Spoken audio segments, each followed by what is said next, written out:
के मनसारा पंचायत में विगत कुछ दिन पहले जो घटना हुआ, जिसमें एक युवक बांस के बिट्टी में फांसी में के फंदे में झूलता मिला। असल में उस मामले की जब छानबीन की गई, जब पुष्टि की गई, तो सभी ने यही आंकड़ा लगाया कि ये सुसाइड कर लिया है, आत्महत्या कर लिया है। लेकिन जो बातें खुलकर सामने आ रही है, इससे साफ अंदाज़ा लगाया जा सकता है कि उसके ससुराल वाले की ओर से उन्हें जान से मार दिया गया और फांसी के फंदे में लटका दिया गया। जबकि मेरे पास एक साक्ष्य के लिए, एक सबूत के लिए एक आवेदन है, उनकी जो है परिवार की ओर से दिया गया है। इस आवेदन में साफ साफ आप देख सकते हैं, ये वो आवेदन है जिसमें दिया गया था। मैं आपको थोड़ा सा पढ़ के सुनाता हूँ। देखिए, ये आवेदन बिरोल अनुमंडल दंडाधिकारी बिरोल को दिया गया था।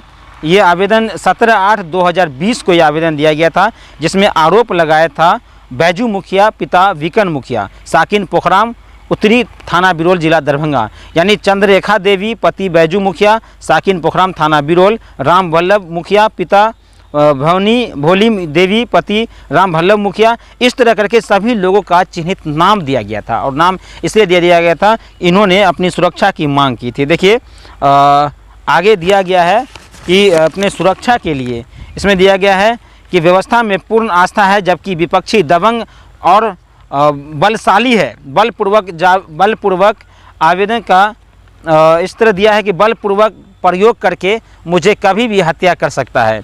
उसने आगे आवेदन में लिखा है कि आवेदक की शादी विपक्षी के साथ वर्ष 2013 में हुए शादी के बाद विपक्षी जो है गौना कराकर आवेदन के घर आ गई। कुछ दिन के बाद विपक्षी ठीक ठाक ढंग से रही, किंतु कुछ दिन के बाद अपनी हरकत जारी रखा और विपक्षी ठीक ठाक ढंग से रही, लेकिन कुछ दिन के बाद फिर अपनी हरकत में आ गई और वो अपने मैके चले गए। उसके बाद से लगातार 2 वर्ष मैके में रही, और 2 वर्ष मैके में रहकर उनके साथ 2 संतान भी हुए, और जिसमें एक बच्चा भी बताया जा रहा था। और यह कि विपक्षी अक्सर आवेदन में लॉकडाउन में बाहर जाने हेतु कहता था। आवेदन कोविड-19 का जिक्र करता तो विपक्षी अक्सर बोलती कि तुम बाहर जाओगे तो जहर खाकर आत्महत्या कर लूँगी, ये बच्चे के जहर खिलाकर मार दूंगी, ये सब परिवार में पैसा या दहेज उत्पीड़न का मुकदमा या परेशान कर दूंगी।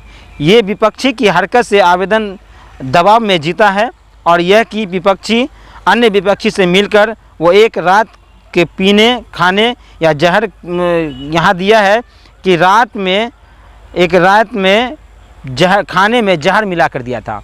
यानी जहर का सना उन्होंने दर्ज करा दिया था। ओपी बड़गांव थाना में सना भी दर्ज कराया है। उसके बावजूद अब उनके ससुर की गिरफ्तारी हो चुकी है। ये बात अलग है कि प्रशासन जैसे ही उनके परिवार वाले, वहाँ के जो प्रभारी दरोगा है नमो नारायण जी, उनको जैसे ही ये बात का सूचना मिला और उनके जो मृतक था उनके माता की ओर से जैसे आवेदन प्राप्त हुआ, उन्होंने फ़ौरन उसके ससुर को गिरफ्तार किया और जेल भेज दिया है।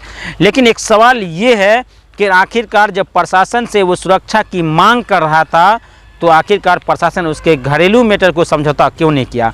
और अक्सर विवाद और अक्सर मौत और आत्महत्या इसीलिए होती है क्योंकि प्रशासन के पास सूचना जाता है। प्रशासन का काम है सुरक्षा मुहैया कराना, प्रशासन का काम है कि एक दूसरे को घर को आपस में मिला देना, लेकिन प्रशासन ऐसा नहीं करते हैं, और इसी कारण से घटना का अंजाम जो है दे दिया जाता है, और फिर एक घटना एक बड़ा रूप लेता है, और फिर समाज में लोग तरह तरह की बातें करने लगते हैं। ऐसा इसलिए होता है क्योंकि इसी तरह से आवेदन दिया जाता है और सुनवाई नहीं होती है।